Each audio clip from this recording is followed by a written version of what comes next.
যেটা করাচ্ছি সেটা হচ্ছে যে ক্যাপিটালাইজেশন অফ পাংচুয়েশন। ঠিক আছে? জি স্যার। তো ক্যাপিটালাইজেশন অফ পাংচুয়েশন সম্পর্কে তোমাদের কোনো ধারণা আছে? আছে কোনো ধারণা? স্যার আছে। আচ্ছা, ক্যাপিটালাইজেশন মানে কি? ক্যাপিটালাইজেশন মানে কি বোঝাচ্ছে? মানে আমরা কোনো কিছুকে ক্যাপিটাল করতে হবে, বড় হাতে মনে রাখো। যেমন আমরা সাধারণত যে কোনো সেন্টেন্সের শুরুতে, বাক্যের শুরুতে কি করি? ক্যাপিটাল লেটার দিয়ে শুরু করি, তাই না? কি দিয়ে শুরু করি? ক্যাপিটাল লেটার দিয়ে শুরু করি।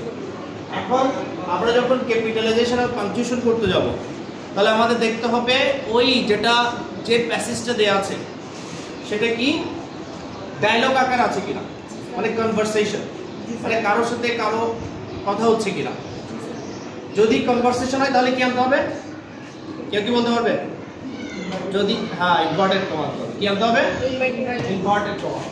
কিন্তু এখন দেখো আমরা এখানে যেটা লিখেছি এটাতে কারোর সাথে কোনো কথা হচ্ছে না। জি স্যার। হ্যাঁ, এটা জাস্ট বলা হচ্ছে language plays a very important role in our daily life. হ্যাঁ, তাহলে আমাকে কি করতে হবে? এখানে কোথায় থামছে, কোথায় শুরু হচ্ছে এটা বুঝতে হবে। হ্যাঁ, তাহলে প্রথমে লেখা আছে কি language plays a very important role in our daily life. এটার বাংলাটা কি? ভাষা আমাদের প্রতিদিনকার জীবনে কি করে? গুরুত্বপূর্ণ ভূমিকা পালন করে। তাহলে এখানে শুরু থেকে আমি ক্যাপিটাল লেটার দিব? জি স্যার। জি স্যার। কোনটা দিব? এন। এটা যদি আমি লিখি language plays a very important role in our daily life, এখানে এসে থামছে। তাহলে কোন বাক্যের শেষে আমরা কি ব্যবহার করব? Full stop. এটা ফুল স্টপ দিলাম। আচ্ছা, এখান থেকে কিন্তু আরেকটা বাক্য শুরু হয়েছে। We use language to express our ideas, thoughts, feelings and emotions. তাহলে এখানে এসে আবার থামছি, এখানে এসে আবার থামছি। তাহলে এখানে বলছে আমরা কি ব্যবহার করি? ভাষাটাকে ব্যবহার করি কি প্রকাশ করার জন্য? এক্সপ্রেস মানে কি? প্রকাশ করা। আমাদের আইডিয়া মানে আমাদের যে ধারণাগুলো। হ্যাঁ, তারপর হচ্ছে থটস। থটস মানে কি? থটস মানে চিন্তা। হ্যাঁ, তারপর ফিলিংস মানে কি?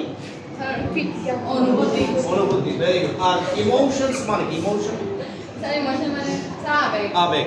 তাহলে দেখো, তাহলে এখানে আমি আবার আলাদা করে বলছি, একবার থটস বলছি, ফিলিংস বলছি, ইমোশন বলছি, আইডিয়াস বলছি। তাহলে যখন আমরা কয়েকটা এভাবে কি করব, কয়েকটা বিষয় সম্পর্কে বলবো, তাহলে ওখানে কি হবে? কমা হবে। তাহলে আমি এখান থেকে যদি শুরু করি, প্রথম উইটা কি হবে? ডব্লিউটা ক্যাপিটাল লেটার। তাহলে we use language to express our ideas. তাহলে আইডিয়াস এসে একবার থামলাম, তাহলে কি কমা দিলাম? Thoughts, feelings and emotions. Feelings এর পরে কিন্তু আমি ফিলিংস এর পরে এন্ড চলে আসে, তাহলে কমা দেওয়ার প্রয়োজন নাই। তাহলে থামছে কোথায় এসে? ইমোশনস আমি কি দিলাম? ফুল স্টপ দিলাম। এরপর হচ্ছে language is ever present in our activities. ভাষা আমাদের সকল ধরনের কার্যক্রমে কি সব সময় কি উপস্থিত। তাহলে এখান থেকে আবার শুরু হয়েছে আরেকটা। হ্যাঁ, কোনটাকে ক্যাপিটাল লেটার করব? তাহলে language is ever present in our activities. তাহলে কোথায় গিয়ে থামলো? তাহলে অ্যাক্টিভিটিস এর পরে কিছু দিব? কি দিব? কি দিব? শুনতে পাচ্ছি না আমি। Full stop. Full stop. ঠিক আছে, তাহলে ফুল স্টপ চলে দিব এইখানে। তাহলে এরপর আরেকটা বাক্য শুরু হচ্ছে, we cannot go a single day without it. আমরা এটা ছাড়া একদিনও চলতে পারবো না। তাহলে আবার শুরু হচ্ছে কোথায়? উই।